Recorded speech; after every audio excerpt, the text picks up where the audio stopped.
ఓం శ్రీమాత్రే నమః. ఈ రోజు మనము పెరుగు చారు ఎలా చేయాలో చూద్దామండి.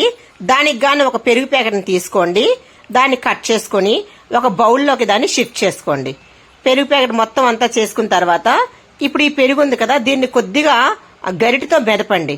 మెదిపిన తర్వాత మీకు ఎంత కన్సిస్టెన్సీలో కావాలంటే, చిక్కగా కావాలా, కొద్దిగా పలుచగా ఉంటుంది కదా, దానికోసం ఏంటంటే వాటర్ కలుపుకుంటూ మళ్ళీ అలా చెయ్యండి. అలా వాటర్ కలుపుకుంటూ గరిటతో కలపడం వల్ల మనకి కన్సిస్టెన్సీ తెలుస్తుంది, అంటే ఎంతలా ఉండాలి. తర్వాత మనం పోపు పెట్టుకోవడమే. పోపులో ఏంటంటే పచ్చిమిరపకాయలు, కరివేపాకు, ఎండుమిరపకాయ, మినపప్పు, జీలకర్ర, పచ్చెనపప్పు. అయితే దీనిలోని కొద్దిగా సోంపు వేసుకోవాలండి. దాని టేస్ట్ ఉంటుంది. మీకు ఇష్టమైతే వేసుకోండి, లేకపోతే స్కిప్ చేయండి, ఏం పర్వాలేదు. అది వేసుకుంటే మంచి టేస్ట్ వస్తుంది. ఇవన్నీ కూడాను మనం ఆయిల్లో బాగా వేపుకున్న తర్వాత బ్రౌన్ కలర్ వచ్చిన తర్వాత బాగా వేపండి. బ్రౌన్ కలర్ సిమ్ లో పెట్టి వేపండి, హైలో పెట్టుకోకూడదు. సిమ్ లో పెట్టి వేపుకుంటే మనకి లైట్ బ్రౌన్ కలర్ వస్తుంది. లైట్ బ్రౌన్ కలర్ రాగానే మనం దాన్ని స్టవ్ ఆఫ్ చేసేయాలండి. దీనిలోనే మనం ఉప్పును కూడా యాడ్ చేసుకోండి.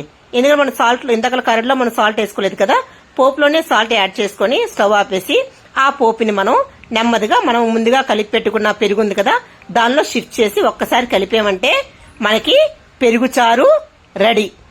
చాలా బాగుంటుందండి, చాలా టేస్ట్ గా ఉంటుంది. దీన్ని నేను ఆల్రెడీ తిన్నాను, చాలా బాగుంది. చూసారా, ఏమీ అక్కర్లేదండి, కూర కూడా అక్కర్లేదు. ఉట్టి పెరుగుచారుతో అన్నమంతా మనం తినేయవచ్చు. పెరుగుచారు అంటే నాకు చాలా ఇష్టం అని చెప్పాను. అంటే నేను టైం లేనట్టు పెరుగుచారే చేసుకుంటాను, చాలా బాగుంటుంది. అస్సలు అంటే కూర కూడా అవసరం లేదండి, పెరుగుచారు చాలా బాగుంటుంది. ఇంకా కూర అవసరం లేదు, ఉట్టి పెరుగుచారు మొత్తం అన్నమంతా మనం తినేయవచ్చు. చాలా